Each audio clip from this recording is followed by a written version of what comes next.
करता है। तो जैसे ही आपने पढ़ लिया ना, ठीक है, अब लेक्चर के बीच में फ़र्ज़ करें कि अगर दूसरा लेक्चर पहले लेक्चर से चाहे एक पॉइंट भी, एक वर्ड भी रिलेटेड है ना, तो आप ज़रा उस इन्फॉर्मेशन को ना रिकॉल करने की कोशिश करें उससे कनेक्ट करके। ये एक तो कनेक्शन भी बन जाएगा इन्फॉर्मेशन के दरमियान में, और दूसरा कि आपके पास एविडेंस भी आ जाएगा कि आपको याद रहता है। तो इससे भी आपका फ़ियर या एंग्जायटी काफ़ी रिड्यूस होता है।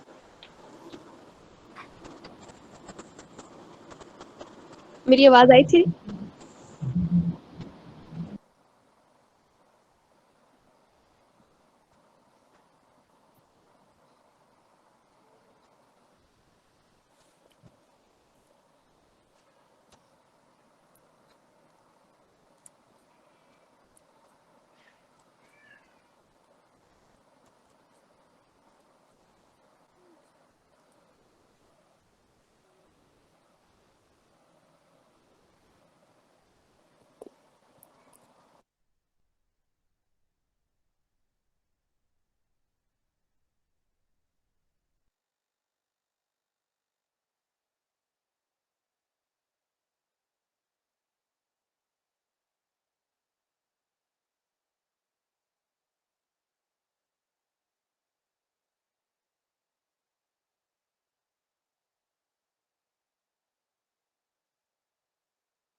Thank you sir.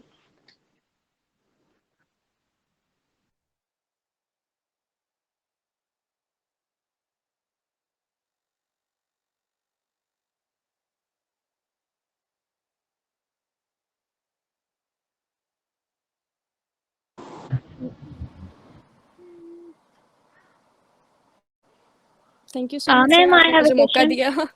या श्योर।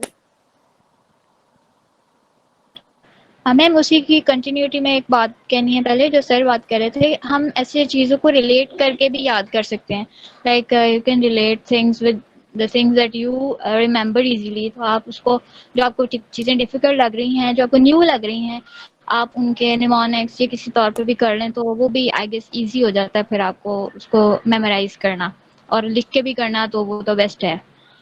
अच्छा, यस। क्वेश्चन मेरा ये है, या यू कैन क्वेश्चन आस्क। ये है कि आपने तीन चीज़ें डिस्कस की, साइकोथेरेपी, सीबीटी एंड मेडिकेशंस। तो यस। साइकोथेरेपी तो हमने बहुत डिटेल में डिस्कस की and that is yes. Very well, but CBT और मेडिकेशंस के बारे में भी बता दें थोड़ा सा। अच्छा, जो सीबीटी है ना, it's a part, a type of psychotherapy, ठीक है। साइकोथेरेपी में हम डिफरेंट टेक्निक्स होती हैं, तो वो एक हमारी कॉग्निटिव बिहेवियर थेरेपी होती है, ठीक है। तो ये वही है, ठीक है। और मेडिकेशंस की जहाँ तक हम बात करें तो हम साइकोलॉजिस्ट ऐसे मेडिसिन देते नहीं हैं, ठीक है। लेकिन हम लोग जो यूजुअली साइकेट्रिस्ट से सुन रहे होते हैं वो एंक्सियोलिटिक्स जो मेडिसिन होती हैं एग्जाइटी से रिलेटेड, वो मेडिसिन वो प्रिस्क्राइब कर रहे होते हैं। और वो स्टार्ट में ये होता है कि अगर आपकी एग्जाइटी बहुत कम लेवल्स पे है ना, तो आप को मेडिसिन फ़ौरन से स्टार्ट नहीं कराई जाती, ठीक है। अगर कोई अच्छा साइकेट्रिस्ट है तो वो फ़ौरन से स्टार्ट नहीं करता, वो कोशिश यही होती है कि साइकोथेरेपी से ही एंग्जाइटी के इश्यूज़ रिजॉल्व हो जाएं। लेकिन अगर साइकोथेरेपी के 3-4 सेशंस लेने के बाद भी उसकी एंग्जाइटी जो है वैसे कम नहीं हो रही है, तो वो फिर जो मेडिसिन होती है उसकी बहुत लो डोज से स्टार्ट करते हैं कि लो डोज से शायद उसको अफेक्ट आ जाए। फिर अगर लो डोज से भी उसकी एंग्जाइटी नहीं हो रही थी, फिर आहिस्ता आहिस्ता हम डोज बढ़ाते हैं, फिर साइकोथेरेपी के सेशंस भी साथ साथ चल रहे होते हैं। तो मेडिसिन और साइकोथेरेपी जो होती है वो साथ साथ काम करती है। बहुत कम ऐसा होता है कि सिर्फ मेडिकेशंस ही प्रिस्क्राइब की जाएं पेशेंट को, लेकिन वो पहले होता था, लेकिन अब जब से साइकोलॉजी की अवेयरनेस बढ़ना शुरू हुई है, साइकोलॉजिस्ट फील्ड में आना शुरू हुए हैं, तो अब ये होता है कि साइकोथेरेपी और मेडिसिन साथ साथ काम करती है। तो जो सीबीटी आप पूछ रहे हो वो कॉग्निटिव बिहेवियर थेरेपी है। उसमें हम लोग यूजुअली क्लाइंट के जो कॉग्निशंस होते हैं, जो उसके नेगेटिव थॉट पैटर्न्स होते हैं, उन पे हम काम कर रहे होते हैं। और सीबीटी की भी आगे काफ़ी सारी टेक्निक्स होती हैं, हम उन पे काम कर रहे होते हैं, ठीक है। तो वो साइकोथेरेपी की ही टाइप है। ओके उसमें भी मैम ऐसी लाइक हम कन्वर्सेशन से ही उसका स्ट्रेस रिलीज कराने की कोशिश में होते हैं, या उसको डिस्कस कर रहे हैं, या सीबीटी अच्छा, में? हाँ, सीबीटी में हम ये होता है कि हम लोग उसके जो थेरेपीज जितनी भी साइकोलॉजी में होती है ना, उसमें ज़्यादातर यही होता है कि बातचीत के ज़रिए ही। अब वो बातचीत कैसे करनी है, वो एक टेक्निकल वर्डिंग यूज़ करके वो थोड़ा सा प्रोसेस होता है, स्टेप बाय स्टेप प्रोसेस कर रहे होते हैं हम, ठीक है। तो सीबीटी में हम ये होता है कि हम लोग सबसे पहले उसको फाइंड आउट करते हैं कि उसके नेगेटिव थॉट्स हैं क्या, वो किस बात को नेगेटिवली इवेलुएट कर रहा है, उसकी नेगेटिव थिंकिंग पैटर्न्स हैं क्या। फिर हम उसके नेगेटिव थिंकिंग पैटर्न को एक एक करके ट्रिगर कर रहे होते हैं, एक एक करके टारगेट कर रहे होते हैं कि अच्छा ठीक है, अगर ये हो जाएगा तो फिर क्या होगा, ठीक है। फिर हम उनका आउटपुट ले रहे होते हैं कि वो क्या सोचते हैं इस बारे में, ठीक है। कुछ बातचीत के जरिए होते हैं और कुछ जिस तरह, क्योंकि इसका नाम शो कर रहा है कॉग्निटिव बिहेवियरल थेरेपी, तो कुछ हम लोग उसको होम असाइनमेंट्स, होम टास्क देते हैं। जिस तरह ये मैंने डीप ब्रीदिंग वगैरह बताया, ये भी हमारी थेरेपी का पार्ट होता है। उसके अलावा जो ग्रेटिट्यूड जर्नलिंग मैंने आपको बताया कि आपने जो जिस चीज़ के लिए थैंकफुल हो वो आपने राइट डाउन करनी है ताकि आपकी इंसाइट डेवलप हो, तो ये भी हमारी थेरेपी का पार्ट होता है, ठीक है। तो इसमें कुछ टेक्निक्स जो होती हैं वो सिर्फ बातचीत से रिलेटेड होती हैं, कुछ टेक्निक्स जो होती हैं वो हमारी होती हैं प्रैक्टिकली एक्शन करने वाली। जिस तरह फोबिया के लिए वो मैंने आपको एक स्टेप बाय स्टेप प्रोसीजर बताया था कि पहले हम लोग उसको बातचीत करते हैं, फिर हम उसको पिक्चर से एक्सपोज कराते हैं, फिर हम उसको स्टफ टॉय से एक्सपोज कराते हैं, तो वो हमारी एक बिहेवियरल टेक्निक हो जाती है। फिर उसके अलावा हमारी डिफरेंट बिहेवियरल टेक्निक्स होती हैं जिसमें हम रोल प्ले भी होता है इसमें एक, ठीक है। तो इसमें कुछ बिहेवियरल टेक्निक्स होती हैं और कुछ ऐसी होती है जो हम टॉक थेरेपी, अगर आप कह लो तो टॉक के थ्रू उसको रिजॉल्व कर रहे होते हैं। बेसिकली तो मैम माइंड डाइवर्ट करना है कि हम उसको एक पॉजिटिव वे में उसको वहाँ पे लगा दें, ताकि अपनी जो है वो परेशानी या एंजाइटी है उसको वो ना सोचे। तो इसका हाँ, और मैम बेसिकली हम जो थिंकिंग पे काम कर रहे होते हैं। जो मेडिकेशंस हैं, लास्ट थिंग कि उसमें हम लाइक एंटी डिप्रेसेंट्स दे रहे हैं या इस तरह से, तो उसका तो फिर साइड इफेक्ट्स भी होते हैं लॉन्ग टर्म में, इन द लॉन्ग रन, अगर आप यूज़ कर रहे हैं, या फिर आप अगर वो आप डोज एक डे मिस करते हैं थोड़े दिन किसी भी वजह से, तो वो आपको काफ़ी ज़्यादा सेटबैक मिलता है उसकी वजह से। तो हाँ, आप वो फिर ज़्यादा ड्रास्टिक इफेक्ट्स। या हमारा ये थेरेपी का पार्ट होता है कि स्टार्ट के जो हमारे इनिशियल सेशंस होते हैं, अगर हमारा जो क्लाइंट है वो अगर मेडिसिन पे है तो हम लोग उसकी मेडिसिन से कंप्लाइंस पे बहुत ज़्यादा वर्क कर रहे होते हैं। हम उस बात को श्योर करते हैं कि वो मेडिसिन जो हैं वो बिल्कुल टाइम पे ले, क्योंकि अगर मेडिसिन जो साइकेट्री की मेडिसिन होती है ना, उनका ये होता है कि वो एक पूरा प्रोसेस होता है, ठीक है।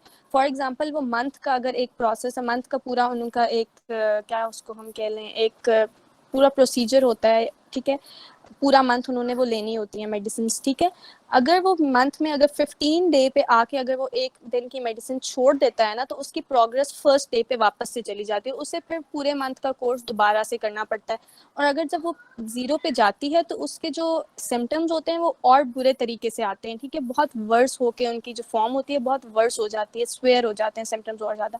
इसलिए हम कहते हैं कि जो साइकेट्री की मेडिसिन हैं उनको रेगुलर लेना होता है। और अगर आपके सिम्टम्स ख़त्म भी हो गए हैं तो बगैर डॉक्टर से कंसल्ट किए हुए मेडिसिन को नहीं छोड़ना, क्योंकि वो मेडिसिन हम छोड़ते भी इसी तरह ही हैं कि अगर आप पहले 10 mg ले रहे थे तो फिर आप उसको 5 mg करते हो, फिर उसको कम करते करते फिर आहिस्ता आहिस्ता आप उसको छुड़वाते हो मेडिसिन। एकदम से अगर आप मेडिसिन छोड़ोगे तो उसकी वजह से आपके सिम्टम्स वर्स भी हो सकते हैं, क्योंकि हमने एग्जाइटी के कॉज में भी आपने देखा था, मैंने बताया था विड्रॉल ऑफ मेडिसिन भी होता है, विड्रॉल सिम्टम्स आते हैं।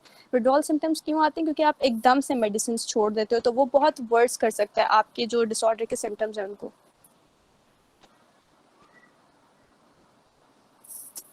या